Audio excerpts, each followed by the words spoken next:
So we're on. This week we have the one, the only Isotope Watches with us. Big fan of Isotope, guys. There are few brands out there who are bringing such fresh and creative ideas to the table. They do exist. They are out there. But I think, as is the way with watches, you only have so much real estate to work with. So when someone turns up and someone brings a je ne sais quoi to the mix, their own design language, their own flair to the scene, I kind of pay a lot of attention to it.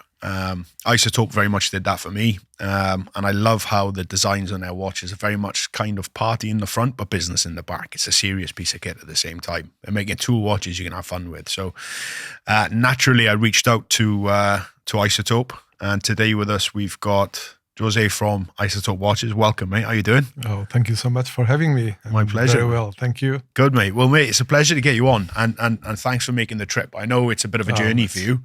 I love driving, so that's fine. You're a car guy as well as a watch guy, mate, I think. I am, yes. Mate, what we like to do with all our guests really is go back to the beginning and try and understand who you are, where you're from, where you grew up. So if you wouldn't mind, mate, could you give us a bit of an overview of your life? Sure. So I was born in Porto. Very famously, we have not only FC Porto, but also port wine. I'm a massive fan of port wine, as many of you already know. Yeah, so it was a city that we have a very strong connections with British families because in the 1800s, 1870s, some of them went to the Douro area and they bought all the landscape and they created new vinicultures. So that's part of our partnership or friendship with the British people. Yeah. We grow up learning English. Yep. So that's where I grew up. I was studying law. I hated it. Then I moved to advertising, which is completely the opposite of studying law. And that's when I had, real contact with art direction, with the design. I love architecture. I love design, industrial design mostly. So I grew up. My initial professional years, working close with very, very talented people. Then decided to move to film production or advertising production. I spent 20-something years in the area until we had a crash in 2009. So I had to sell my companies. That's it. It was over. I had 20 clients on a Friday. I had 0 clients on a Monday. So it was really complicated. I spent 2 years, very, very difficult 2 years. So I learned, what it is to have everything to a point where you have nothing again. Yeah. So that gave me some maturity. And then I was invited to come to London to work in film production. I came 13 years ago. And 10 years ago, my wife, I wanted to do a jumping hour. I wanted to buy a jumping hour. And my wife told me, it's too expensive. Why don't you make your own? It became more expensive than buying one. Of course. But at the same time, it was the beginning of Isotope. Yeah. It was a puzzle to solve. Exactly. Absolutely. So your early life in production and film and marketing and things like that, what type of brands were you working with? Was that in the watch space or were you in? No, I worked once in Rolex many years ago. We did some good stuff, mostly for golf, if I recall. It was a golf ad. But other brands, I work with Coca-Cola, I work with Porsche, I work with Toyota, lots of commercials for Toyota.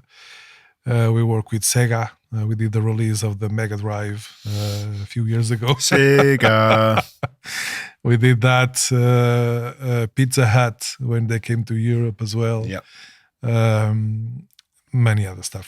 So you had a varied flair of dealing with other companies, big and small, or massive as well. In fairness, Yeah. So we had product production, which is our bread and butter. That's what pays the bill. And then we did the big productions, mostly with British directors, because all the post production that we did was here in London. Okay.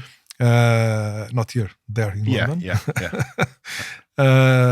So I used to spend 2 or 3 days a week in London, so I was always very familiar with the market. Of course. And it was very, very. It's the best place to do post production. It's the best place to produce TV commercials. The most creative actors, the most creative directors. It's a thriving industry. It's unbelievable. Yeah. There is no other place like the UK to make film production. That's amazing. It's a reality. That's amazing. So you were operating then with your own business and up until 2008, 2009 with a list of clients that you would do work like this for. Exactly. And then obviously the financial crash came, and that had a massive impact on so many businesses. And kind of horrible. Took you back to the beginning again. Absolutely. Exactly. Yeah. It's a fascinating story, mate, because something we touch on. So one of the themes I'm finding on this podcast is you take the watches out of it and you look at the people, and it's the people that really, really fascinate me. It's there's a theme that you find, and something I'm seeing on the people I deal with, and it's the ability of self-belief and determination and everything else. So to hear a story like yours there, where you've gone from in your own words having everything and then back to beginning or back to nothing, to having the confidence and the self-belief to rebuild. Phenomenal, absolutely phenomenal. There's so many lessons to be learned from It's difficult. It's very difficult because restarting your life. I'm 55 at the moment. I know I look younger, but it's 55. Not a day over 45, mate. Not a day over 45. But restart your start. I had to restart the life 12 years ago. Yeah, in a different country.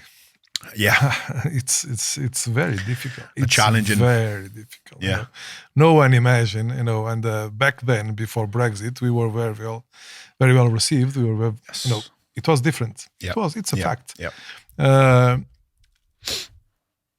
But even though it was very complicated, I was very lucky because I was living in Harpenden.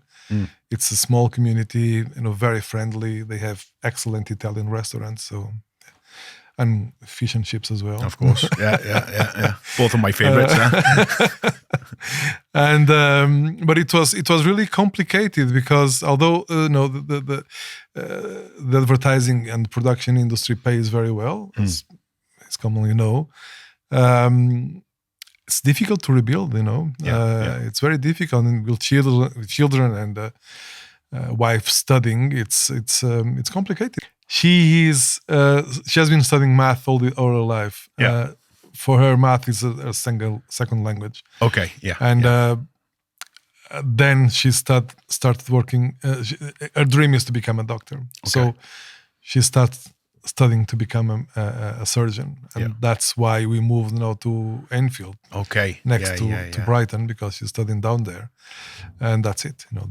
That's. So you're a very intelligent lady who has an abundance of belief in you as well, by the sounds of it, mate. Hopefully, yeah. So just make one. Just go and make your own. Exactly. How did that journey start, mate? Obviously, you've gone through there like a challenging time, personally, with the business change and the world changing and adapting and adjusting, to then put yourself in a position where say, right, okay, we're coming back at it, and we're going to start with possibly one of the most complex avenues into the watch industry. Yeah. How do you navigate that from the point of, right, we're going to do it. My good wife will support the endeavor. How do you go from that to a prototype in your hand? How does that work? Okay, it was a very interesting journey because I only knew watchmaking from the collector side. Okay, and I always was a watch consumer guy. Yeah. My first salary when I started working in advertising, my first salary, I just got the check and I went to buy a Breitling. It was my first serious watch. Of course.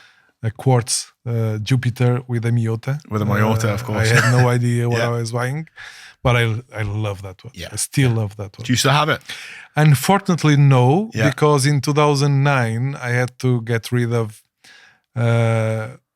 most of my watches course. to finance our Next venture. our coming to the UK. Yeah, it was okay, really bad. But yes, it was very, very sad. But I lost it. When you think of starting something like doing a jumping hour, Yeah. you don't know where to begin. Yeah. So I was lucky to find a very small company in Geneva. They work in a normal building. You can't imagine there is so many CNCs and so many machinery doing amazing stuff. So I was lucky to meet that guy. He's Portuguese, as 20 or 30% of the watchmakers and manufacturers that we have in Switzerland. Yeah. They are Portuguese. Yeah. So it's very it was very simple to communicate to them. Yeah. And so I learned a lot in terms of how to work the metal, how to make the case, how to polish, how to brush it, the construction of the bracelet, etc. Yeah. It was a slow process. It took 2 years to understand everything. So after meeting him, I met him lots of times, almost every weekend. I was traveling back and forth. And we got to a point that I love what Konstantin Chaikin does. So I tracked one of his designers and I found the guy. And we start working on the design of the jumping hour. Yeah. And when I was happy with the design, is an very interesting story. Because where do I find a movement and a model that jumps? Yeah, of course. Where do we buy this? Yeah. And so I saw an interesting watch back then from Christopher Ward. I really didn't like the dial, and they also had the jumping hour, so the window at 12 o'clock, which I think it's wrong, because if you have a minute hand that goes across the hour when it jumps, that's fair. You are hiding what the watch is really made to do. Yeah. No, it's the. So I wanted to move it to 6 o'clock. Yeah. So the hand could, walk freely. Yeah. And so I tracked the guys that were making their model. They were in Bienne and I was in Geneva. So the French and the German, you see, of course, they don't really get on too well in Switzerland. It's very difficult sometimes. But I met a guy called Jorg, and he was very good. He explained me lots of things in terms of how to deal with the movements, what to do, what could be recommendable, how to make the case, etc. He explained a lot of the process, and we make one. So it took a lot of time to get one. It took 2 years basically to get one done. And one of the trips that I was coming back from Geneva, I met a guy in the airport, at the airplane. He liked what I had in my wrist, the rider. And after a few chats, he asked me to make 10. So I made them. Let's slow down a second. So you're on an aeroplane. Yes. And a guy calls you and says, "What's that in your wrist? I like it." Exactly. Can I have 10? More or less, yeah. Wow. A short version is that. And wow. I went back. We start making the cases, very expensive, very, very expensive. I didn't know, it was, but to make cases in Geneva, it's an absurd. Of course. It's really expensive. Yeah. And so we had the movements. It was an ETA-284 with a jumping hour JJ model. Yeah. And as we were about to start production, and I was about to buy the movements, York called me and said, José, I'm sorry, I cannot sell you the movements. I said, oh my God, man, you are killing me. What's happening? We were bought by Christopher Ward. Wow. So the company that it's creating the bel canto and all that, it's now part of Christopher Ward. And they were the ones supplying me the initial, the same jumping hour that we had back then. But I'm very happy for them because it's a perfect match. Their evolution has been amazing in both sides. Yeah. So for me it was a rediscover again where to find a new model that can fit the case we have created. Because once you design the case, there is space inside. You can just put something in there. You need to do something that was made specifically for that case. Yeah.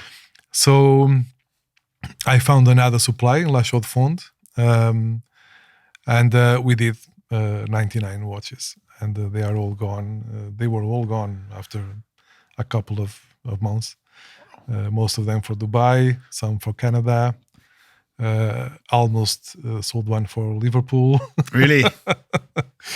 It didn't happen in the end because the gentlemen thought that it was a big date and not a jumping hour. Just to clarify, that wasn't me. No, it wasn't you. Just to clarify, there's people there and going, why did he pull out of that sale? I was like, it wasn't me. But that's a fascinating story, mate. And you mentioned there with Dubai and the UAE, that's such an emerging space, I think, for watches. Oh, yes, it's amazing. And it's almost like ignored is the wrong word. Do you know what I mean? But I don't see an awful lot of people engaging actively in that community. Do you know what I mean? Or in that part of the world trying to... Oh, there are. But it's difficult because, what they sell most is not micro brands, as you can imagine. They sell big Swiss. Stuff. Yeah, big stuff. Swiss. Yeah. And the customization and the personalization is very, very strong over there as well. Yeah, of course. So, it's not. There are a few. I'm working with not only with Dubai but also Bahrain and Qatar, etc. So all those countries in the area, and we are preparing a few limited editions for them. Yeah, including a new company in Dubai as well. But it takes time. To get there, it takes time. But when they contact us because what they see in our Instagram. But when they receive a sample, said, "Whoa, this is something different." It looks like a toy on the digital version, but when they receive the watch, it's a serious one. Yeah, absolutely. And that's I kind of love that about your brand, mate. Do you know what I mean? Because you have fun with your design, and it's a serious thing, and it's functional, and it does everything you want it to do. But you use colors that a lot of people would turn away from. You know what I mean? Yeah. And then you look at that and you think, that's cool, that's fun, that's nice, I like it, it appeals to me. But then you feel it. It does appeal. The secret behind it, it's not a secret, it's very common. It's what everyone does. We use cues from things that are common in your life, shapes that you see every day, color patterns that you see every day. We use door signs for inspiration. We use the exit sign for inspiration. We use water drop, streamline shapes, popular culture, industrial design from things that you have seen before. You probably don't know where, but it's engraved in your brain. Of course, it's back there. And when we do them in a playful way, it brings. There is a French poet, Paul Lévy. He said there are two dangers in the world, two permanent dangers in the world. One is order, the other is disorder. And when you find the correct balance between them, you have a perfect world. And that's exactly that. That's what we try to do, is to try to find the balance between what is art, our creation, and what is practicality and functionality. That brings you some order. and that's why most, because there are people that think that what we do is crap.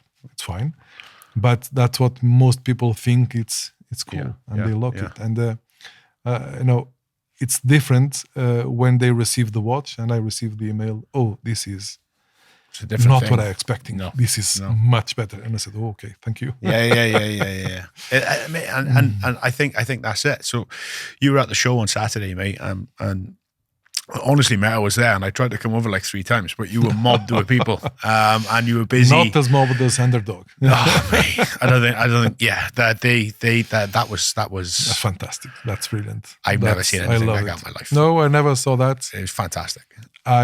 Congratulations to them. 100%, mate. Fantastic. I think when hard work meets opportunity, great things happen. Yes, exactly. And I think you make your bed and you lay in it, and that what works in both directions. Yeah, and I think he's there and he's enjoying it. And good luck to him. Absolutely. I made up for him. And like the other guy that said, the more you work, the luckier you get. Absolutely. Yeah, exactly. That's a fact, mate. That's a fact. That's a fact. The more you work, the luckier you get. And we've touched on that on this podcast in the past. Oh, it's lucky. It's not lucky. It's you're getting out of bed. It's 24 hours a day. Of course it is. I have weeks that my family don't see me. Yeah. I'm in the office and that's it. Because at the moment I am still alone in the office. Yeah. My wife helps me occasionally because she's also partner of the company. Of course. But then I work with 4 designers that one is in the UK, 3 are abroad. I work with 2 engineers. One is in the UK, the other is abroad. And then I work with many suppliers that we need to accomplish everything. Our watches, some were assembled in the UK, but most of them are assembled in Switzerland. So the main operation at the moment, it's based in Switzerland, although our offices are now in Enfield. Yeah. Okay. And mate, that's interesting because that's kind of brought us full circle as well, because we've talked about other things there. So we've gone from essentially, mate, you having to find a new movement to go into your first watch to now come back to, right, okay, now we're operating across 2 countries and multiple suppliers, different people involved in design and creation. What's the gap? How do we fill that gap in between there? So you've gone from what is probably a really ballsy move. Let's make something. Let's create that jumping hour. Let's do our thing. I didn't know what I was doing. Mate, no one does. And that's the beauty of it. Like, that's the beauty of it. But that's what makes it so special. Do you know what I mean? That is what makes it so special. And a lot of this, mate, like the destination's fantastic when we get there and it's done. But God, is the journey fun? Do you know what I mean? And you learn so much. You learn so much through that. So you've come from a position where we've got this first watch, right? That's done. Now, your man in Dubai or the UAE, he gets his 10 pieces. Yeah. You sit there and go, this may be a thing. We could do more of this. No, yeah, yes and no. Yeah. So I had to make 19. I had to make 100 back then. Yeah. But that was it. It was supposed to be a one-off, Okay. Because my area was, advertising, film industry, yeah. etc. I still love it. Yeah, I'm a bit tired of it because it gets tiring. Yeah. But some friends start asking, do a diver. I want to see a diver. Yeah. Okay. So I always, loved super compressors. And I said, okay, so let's try to do a super compressor and see how it looks. Yeah. So I work with the same designer, and I had an idea to make a cushion case sort of inspired in the Panerai case. Okay. But then I started looking at it, this is a Panerai. I can't do this. Yeah, of course. So we completely, and that's when I learned that, if you take the shortcut to do something that exists already, no. Yeah. Bullshit. No, Yeah. you can't do that. No. There are so many brands doing, the easy bit to just work on something that has been done. Yeah. Copy and resell it. We spent thousands in R&D in developing. It takes 4 years to bring out a proper prototype. Yeah. It's very difficult to make something that no one has ever seen before. Yeah. Something that people can find some cues, but okay, because it's a watch. It's like a sumo ring.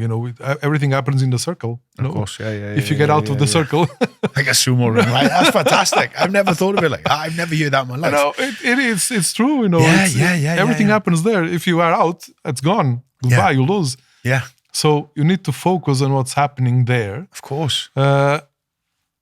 And that's why it's so difficult, because you have 3 centimeters to everything. Play around. Yeah, so it's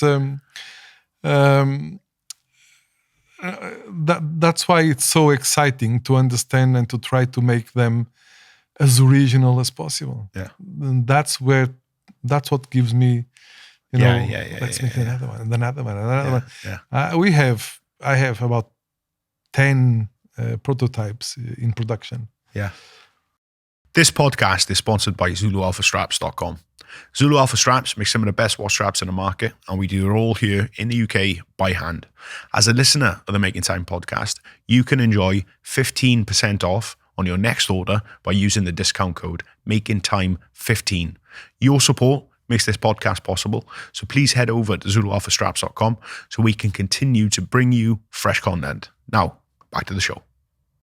I don't know. I don't have money enough to release them. I get it, mate. I get it. And it's crazy, but it's the reality. It's that. So when we made the Good Dough, it was the first diver. It's similar to the one I have here, but it was the 1.0. This is the 2.0. That's the one with the Arctic ice dive yes, guy. Yeah. Johanna Norblad, exactly. So yeah. we released the version with the ice diver champion. Yeah.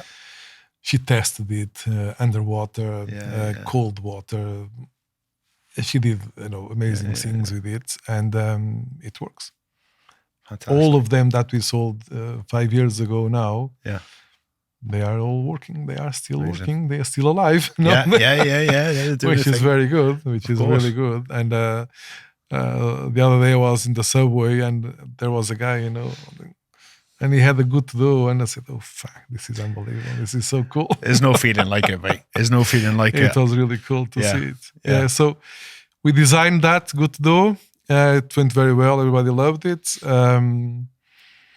It sold out really fast as well, which was good. And then we moved on to other designs, like the bronze watch that we have now, the Pilot, which is the old radium. But I understand now that people don't really like to buy bronze. They like what they see in the pictures, but they are afraid to have one because they think it will be, a disgrace. It will mark their wrist in green. It will not last long, etc. No, it's not really that. It's very cool, and if we have a proper bronze and a titanium case back, so no one complains. It's I love bronze. I always have. I love it. It's beautiful. It lives its own life with you. Exactly. And that's what's fun with it. I spend a lot of time in and around salt water, and bronze takes on a life of its own when you expose it to the ocean. Exactly. Sometimes there's a fine line there, and there's a balance, I think, between, as you mentioned earlier, what was it, chaos and order and disorder. Order and disorder. There's a balance there, and bronze, you have to observe that with it. But if you understand the parameters in which you're working with, my God, you have a fun watch. It's absolutely, it grows with you. It tells your story. I'm very texture. I'm a texture guy. Yeah. I love ergonomics. I love how things feel. And we were playing with your watches earlier, and I'm playing with bezels with different parts of my hand just to see how they work and how they feel. Bronze to me is alive, and it's almost one of those things where if you've never dealt with it before, yes, it's scary. Yeah, exactly. But it can go as far as it wants to. It could turn green. You could have an octopus living in it. It wouldn't matter. Absolutely. A little bit of lemon juice or some of the silver cloth, and it's back to normal. You're back to the beginning It's new again. It's brand new, like brand It's new again. Yes. And there's so much character to it. So yeah, I love bronze, mate. And guys, if you're on the fence about bronze, commit to it, please. Just get give it to a know try, that metal. because there are so many amazing designs out there. Oh, absolutely. And no, it's there are a few very, very good ones, really cool designs. But I know it's hard to sell. It's really hard to sell, which is fine. It's fine. We have time, of course. But better for us. We get to enjoy it. But it's expensive to have them in stock, because they need to be well cared. We cannot have moisture. It's otherwise it's a damage. It's really, really, really easy to have a return, because some people don't understand that bronze will be stained. So we are very careful, trying to make it as clean as possible before shipping it. But it's just like you said, it's a living metal, so it's quite complicated sometimes to keep the watches in stock. Of course, yeah, absolutely. So from the bronze, you move then on to...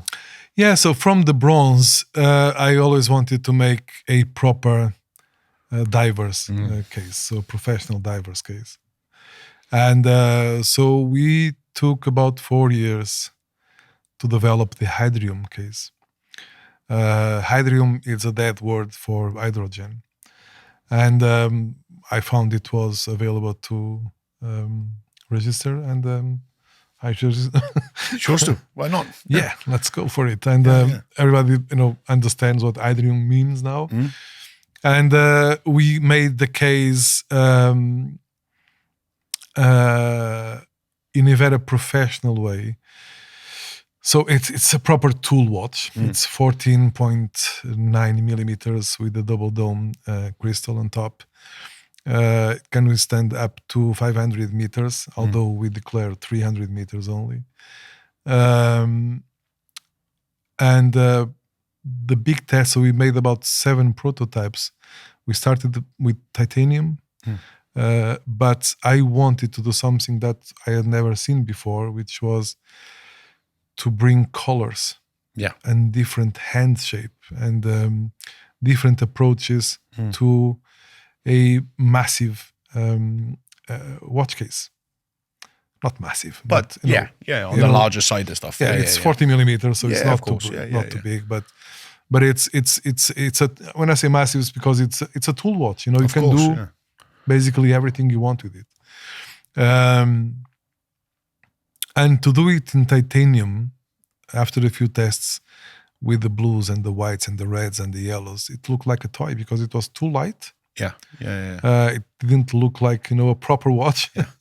So the idea was to make it in stainless steel. Yes. Now it's 113 grams, I think, just the case, which is, you when you leave house, you have something. Of course, and I love that feeling. I feel naked when I'm out. Without the watch, I don't like it.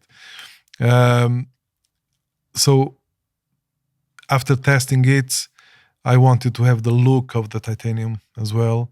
So we went from sand blasted to steel blasted until we found the right media. Glass. Yes, glass to blast it. And then we found that it was very difficult because bead blasting burns the cases. So the defective rate is really high, higher than people can imagine. And once we found the right size for the glass beads, it was very grayish, very titanium look. I said, that's it. You've got that look now. Unbelievable. The aesthetic, and this is where it gets fun. So if you like pick up your phone and you look at this watch for a screen, why you do this, I don't know. Or we collectively, human beings, they look at something, we look at something, and we think, for some reason you process in your mind and you assume subconsciously how this is going to feel in the hand. Then you pick it up and you're like, this doesn't make sense. Wow. And I think you've achieved that balance so well. I mean, it looks very much like titanium. It is, yeah. But then you pick it up and it's got substance to it. And you look at the front of the watch and it's very much a party. You know what I mean? Exactly. It's a serious party, but it's a party nonetheless. And then you flip it around, you got that display case back with so much going on, and it's just beautifully finished style. It's business in the rear. It's amazing. It's so much fun you've had with that, and it's such a fresh approach to dive watches. Yes, it's an approach that we pioneered it about 5 years ago. And I didn't know what to expect. The first one we released was the Burn Tangerine, and the Wheel Return. It's a funny story behind that one. Because about 20-something years ago in New York, I didn't have a watch brand. I never knew I was going to have a watch brand back then. And I bought a sign, one of those door signs saying, I will return at 9 a.m. Whatever. So you can move the clock with your hand and put it on the window shop. And I bought that because I love the design. Black, so black numerals, blue, whites, the reds, and that's my thing. Okay. And about 5 years ago, more or less, as we were designing the case, I opened the box and there it was, the Wheel Return. I said, oh my gosh, how poignant I'm is that? going to do this. Yeah. It's the universe, mate. Put it in front of you. So this guy I work with in Antonio, that I work in Portugal, is a professor of 3D and design. He's amazing guy, very good. He's excellent. And I told him I want to do this. I don't know. I want to make the hands like this. I want to make the numerals more bold, more modern. I want to keep the design as close as possible to the original, but make it original. Where do I want to incorporate all these colors here, and the cherry on the top? I want to make a full lume dial. So we went through various iterations, and then we got the right proportions, everything, and that's where his graphic learning is coming into place. Because he knows more now, but he didn't know nothing about watches. So it was for him a very interesting discovery on how to apply so many years of studying fonts and design and proportions, etc. How to incorporate it in that little thing. Of course. So we came out with a design. We made a prototype, which I still have, and I said, "This is amazing. I don't know what to expect about this. I have no clue." So I made 100 of each. I took the prototype to a watch fair. I think it was exactly the fair where from the Facebook group Divers Watches. Divers Watches. Exactly. Yes. It was the first event we went. So there it was, the watch with the sign, the door sign. Everybody was laughing, I said, "Oh, I love this. It's cool. Yeah. Can I buy it?" No, you can pre-order because, of course. Yeah. I'm expecting I'm going to sell 100. So, okay. And then came along one guy called Brad Holmes. He's a photographer and a journalist. And he looked at the watch and said, I like this. So he took a picture and he sent it to One and Wand. Yes. And they all decided to make an article. Wow. And the rest is history. So a couple of weeks later, the watch was sold out. Unfortunately, I only made 100. Because this was 4 or 5 years ago, and I still have requests today to do that, but I can't. Of course, and that's the difficulty, man. We all do that. There's certain straps that we've done that we've limited or said that we'll be limited, and then it's limited. Period. What I decided to do it recently was to make the red version, because there is a a door sign as well. Yeah. So we made the red version using the same colors as the original one. Yeah. And I went a little bit further, and I decided to make a wall clock that we call it the wall return. Yeah. Yeah. Which I love. Absolutely love. Thank you. Yeah, it's fantastic. I know, with the right proportions as well, but it's a quartz clock. Yep. And it's like a dealer clock. It's like an AD clock you'd find in a jeweler's. It's your but this is made by when you buy your Rolex clock, it's not made by Rolex. Of course, yes. These are made by us as well. Yeah. Okay. Yeah. It's branded. Yeah. But it's ours, which is cool. Yeah. I think it's really cool. That's different from. No, absolutely. But there are others. There are, for example, Schofield. He has an amazing wall clock, but it's on a different price range. Of course. Okay, this one is very affordable. Yeah. But that's exactly the idea, because it's a product that anyone that wants that loves the wheel return, the original one, can have this in a clock shape. Yeah.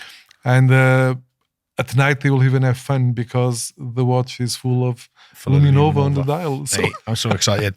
I've got a Rolex one at the minute on the wall in the workshop, and I bought that off a unassuming gentleman in Egypt a few years ago. He led me there, and this sounds bizarre, but it was like a souk or a bazaar in Egypt, and there was a chap there that we got friendly with, and he was doing camel rides, which again, it sounds like this is a fictitious made-up story, but it's not. And I mentioned that I was looking for something. I saw one in a shop there, and he's like, "Oh, I know the guy around the corner, come with me," and off we went. It works.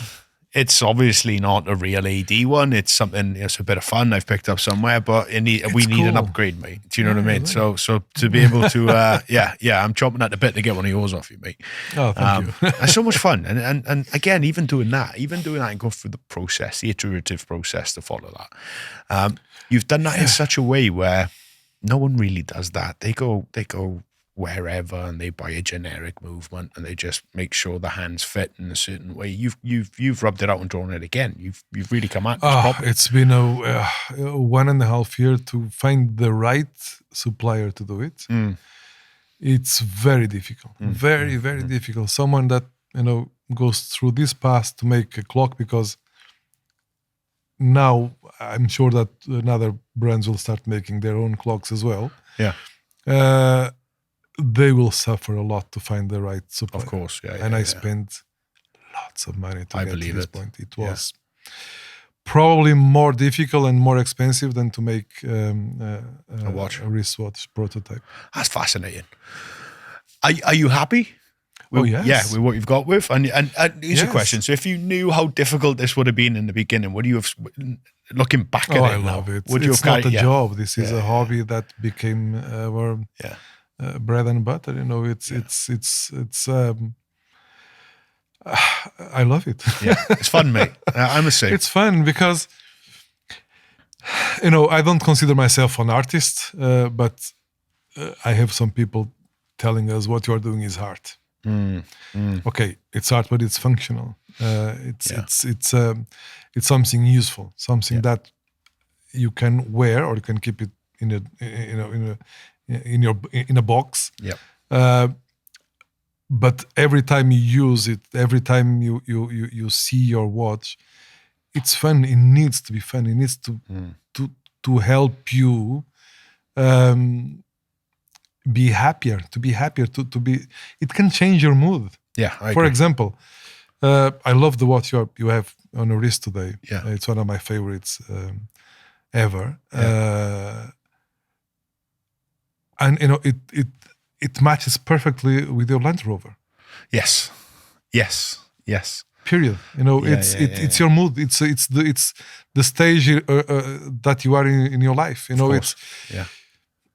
No tie. Jeans. I'm cool. Everything is fine. I'm happy. I have my watch. I have my car. I have my things. Fuck off. Leave me alone. And I think that's the idea, because I had to hate so much crap on Yeah. Facebook Yeah, when you start the company. Yeah. Now I ignore them, but in the Yeah, of beginning, course, it's very yeah. hard, to It listen wounds to you. all that bullshit when you spend months and years developing something, and someone come and say, "Oh, this looks like no, it doesn't, man. Look well, look to what you are seeing, and you'll see Yes. it's very different." So when they tell me you are making art, I don't know. It's functional. That's what I want. Some of them are really outside of the box. We started using a few years back the discs to tell the time, but in different ways that they were being used before. Of course. And now we see a profusion of other brands using the discs also to tell the time, and with different colors, with reds, with whites, with the blues, etc. It's cool. It's fine.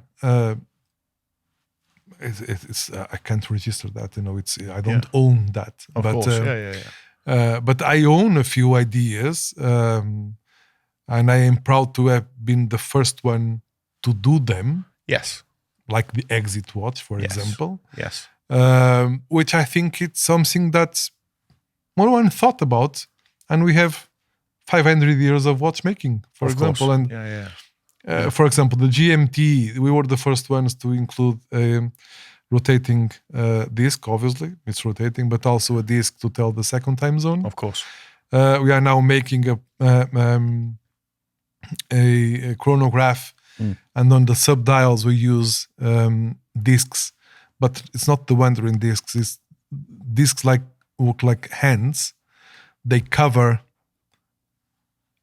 all the numbers, and you only see what you need to see. It's very unique. It's very different, and with just to design the case, I'm going to go back a little bit. So the chronograph. The chronograph is it's a piece that will take us to another dimension, I think.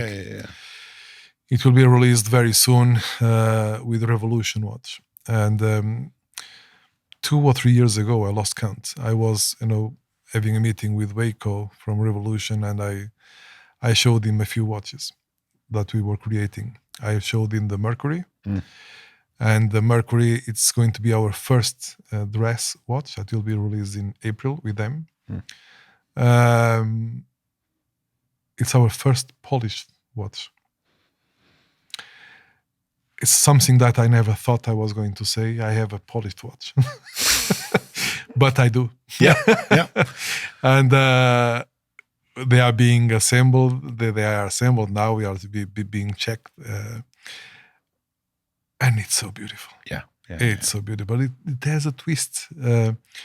Because everything we do, we try to have a small twist. And the hands, when the hour it's 12 o'clock, for example, the two hands together, they create a shape.